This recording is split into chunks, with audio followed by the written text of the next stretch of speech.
السلام عليكم ورحمة الله وبركاته. أحاول قدر المستطاع أن أكون بين الناس ليصل صوتي إليهم، ولننشر قضايا المظلومين ونكشف الظالمين في كل مكان.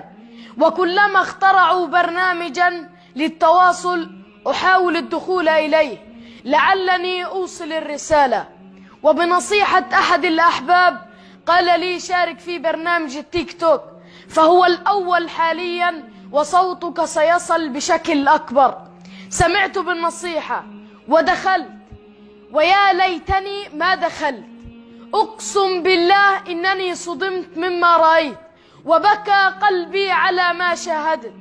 بنات المسلمين وشبابهم بأجساد شبه عارية، وحركات إغراء وعرض للمفاتن على أغاني هابطة، مقاطع تشيب لها الرؤوس وتقف معها دقات القلب. ما هذا يا أمة محمد؟ ما هذا يا مسلمين؟ أين الدين؟ أين الشرف؟ أين الغيرة؟ أين الآباء وأين الأمهات؟ هل ضاعت الرجولة وغلبتكم الدياثة؟ سألتكم بالله أن تستيقظوا قبل أن يخسف الله بنا الأرض. سألتكم بالله أن تتابعوا أولادكم وبناتكم وزوجاتكم، ولا تتركوهن للحظة ضعف يقودها شيطان. أنا ابنكم وأخاف عليكم من نار لن تتحملوا حرها يوم القيامة.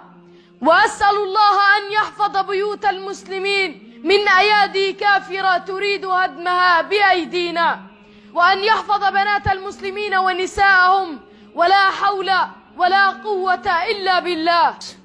اليوم يا إخواني مع تفشي ظاهرة بنات تيك توك، ومع تفشي سقوط كثير من بناتنا وشبابنا وتقليدهم للنساء، ومع تفشي والضعف والخنوع والميوعة عند كثير من شباب المسلمين، كان لابد أن يتكلم العالم أو الشيخ أو الداعية حتى يعيد الأمور إلى نصابها. ما الذي نتحدث عنه اليوم؟ نتحدث اليوم عن الغيرة والمروءة التي ضاعت عند كثير من الرجال وضاعت عند كثير من الشباب، وأصبح أحدهم لا يغار على عرضه، ولا يغار على ابنته، ولا يغار على زوجته، ولا يغار على أخته. طيب يا أخي، إزاي عايش وإزاي تتنفس وأنت تعلم أن من أعظم قواعد الإسلام الكبرى أن الإسلام جاء يحافظ على عرضك، جاء يحافظ على عرض زوجتك وعرض ابنتك وعرض أختك وعرض أمك وعرض المسلمات جميعا، وأنك في أمس الحاجة أن تراجع نصوص الكتاب والسنة وأن تعيد هذا المعنى إلى نصابه في قلبك.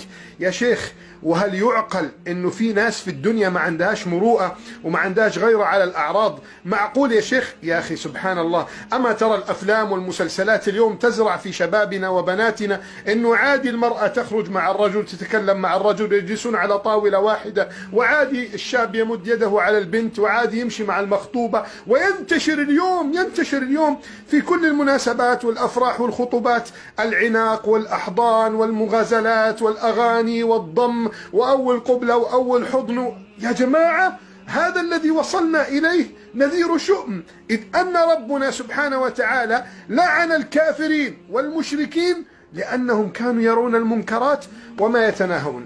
لعن الذين كفروا من بني إسرائيل على لسان داود وعيسى بن مريم ذلك بما عصوا وكانوا يعتدون، كانوا لا يتناهون عن منكر فعلوا لبئس ما كانوا يفعلون. كانت المشكلة عندهم في منكر. طيب يا جماعة يلا ننهي عن المنكر. لا يا جماعة، اتركوا الناس في حالهم، احنا مالنا ومال الناس. وهكذا حتى أنزل الله عز وجل عليهم اللعنات، واللعنات تعني طرد من رحمة الله، يعني ما فيش رحمة خلاص. طيب ما الذي يحصل اليوم؟ وأنت ترى يا جماعة، أحد الإخوة يقول لي بلا مبالغة أكثر من 43 مليون أكاونت على التيك توك من بنات المسلمين. قلدوا أغنية وقلدوا مسرحية والبسي واخلعي وأظهري جمالك وأظهري مفاتنك. يا جماعة، أين أبوها؟ أين أخوها؟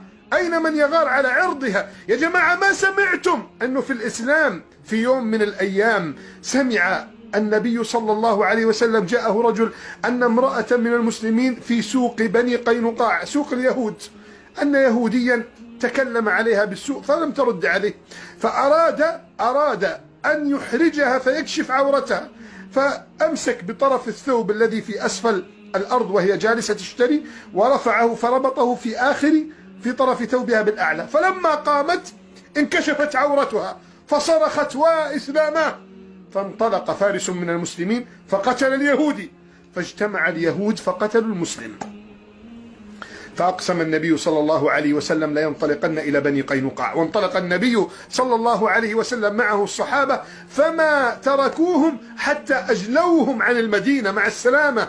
لا نقبل أن عرض امرأة بيننا يهان، لا نقبل أن عرض فتاة بيننا يكشف، أن سوءتها أو عورتها تعرى. واليوم للأسف بعض الرجال يفتخر أمام الناس أنه عامل مقاطع تيك توك مع زوجته، يفتخر أنه عامل مقاطع تيك توك مع ابنته. يا عاقل أين عقلك؟ ضاع منك خلاص، أصبحت مثل الذين لا يغارون كالمشركين والكفار. أي طعام تأكله؟ أي شراب تشربه؟ أين مروءتك؟ أين غيرتك؟ أما تعرف أن هذا من المنكرات؟ أما تعلم أن المسلم يجب أن يحافظ على عرضه، وأن رقاب طارت من أجل الحفاظ على الأعراض، وأن الصحابة رضوان الله عليهم تحركوا مع المسلم مع النبي صلى الله عليه وسلم إلى بني قينقاع لأن امرأة كشفت سوءتها وكشفت عورتها. أين عقلك إذن؟ نحن في أمس الحاجة اليوم يا إخواني بعد أن نوصف هذا الداء أن نعي وأن ندرك وأن يعي كل صغير وكبير بيننا أن الغيرة على الأعراض أمر من الدين محمود، أمر من الدين محمود. ولما تأتي الأفلام والمسلسلات وتبدأ تسوق إلى أن الغيرة سبب الضياع، والغيرة سبب التفرق الأسري، والغيرة سبب الطلاق، وأنه كم من رجل بسبب غيرته على امرأته تفرق البيت، والمفروض يكون راجل سبور، والمفروض يكون إنسان كيوت، والمفروض يكون إنسان عادي. لا، هذا الذي يسوقون له يؤدي إلى تفشي الفواحش والمنكرات والاعتداء على الأعراض. يا جماعة عنتر العبسي، عنتر بن شداد، كان يقول أغض الطرف عن جارتي إن هي بدت حتى يواري جارتي مأواها. أنا لا أنظر إليها ولا ألتفت إليها. ولما يتفشى هذا بيننا يا إخواني وندرك أننا ما أقمنا هذا الدين على مثل ما أقامه النبي صلى الله عليه وسلم، إذن فلننتظر العقاب. وما نحن فيه اليوم يا إخواني من وباء وعقاب وبلاء لا شك أنه يجب أن يحركنا ويجب أن نستفيق معه. فإن النبي صلى الله عليه وعلى آله وسلم كما عند أبي هريرة رضي الله عنه يقول: إن الله يغار وغيرة الله أن يأتي المؤمن ما حرم الله، فالله يغار على حدوده.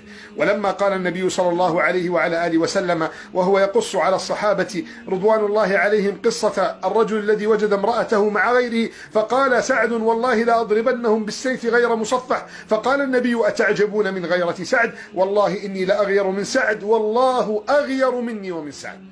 لذلك نحن في أمس الحاجة اليوم أن نقول يا جماعة، يا شباب التيك توك، يا شباب، يا بنات، يا رجال، يا أباء، يا أمهات، الغيرة هذا من الدين، ولا يجوز للمسلم أن يقبل أن يرى عرض أخته أو ابنته أو زوجته مباحا هكذا، بل يجب أن يقومها وأن يعلمها وأن يرشدها وأن يفهمها. فإذا اقتضى الأمر أن يمنعها تماما من أن تدخل على البرامج وعلى الصفحات وعلى الإنترنت كان هذا واجبا، كان هذا لزاما. ولهذا يا إخواني أصحاب النبي صلى الله عليه وعلى آله وسلم فهموا هذا المعنى جيدا، فأصبح أحدهم يدرك أن عرض المرأة، أن هذا العرض محفوظ حتى وإن كانت مشركة.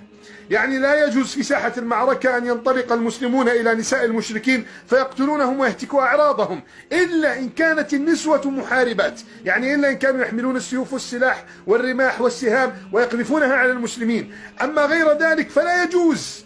فكيف لنا أن نقبل أن يكون لحمنا أعراضنا كلأ مباحا؟ كلأ مباح. بل يحدثني أحد الإخوة أنه ينتشر اليوم على صفحات تويتر مثلا كثير من الصفحات التي تدعو إلى النقيصة من المسلمة وإهانة المسلمة وذكر المسلمة بأقبح الشتائم، والداخلون على الصفحة بالآلاف بل بمئات الآلاف والذين يتفاخرون بأنهم لا يغارون وبأنهم يتباهون بإخراج أعراضهم إلى الناس، هذا بلا شك من الفساد العظيم. والنبي صلى الله عليه وسلم يقول: لا يدخل الجنة ديوث، لا يدخل الجنة الذي لا يغار على أهله والذي يرضى بالفحش في أهله، هذا يسمى في عرف الإسلام ديوث، فلا يمكن أن يكون من أهل الجنة إلا إذا قوم أهله وذكرهم بالله ورباهم وأدبهم.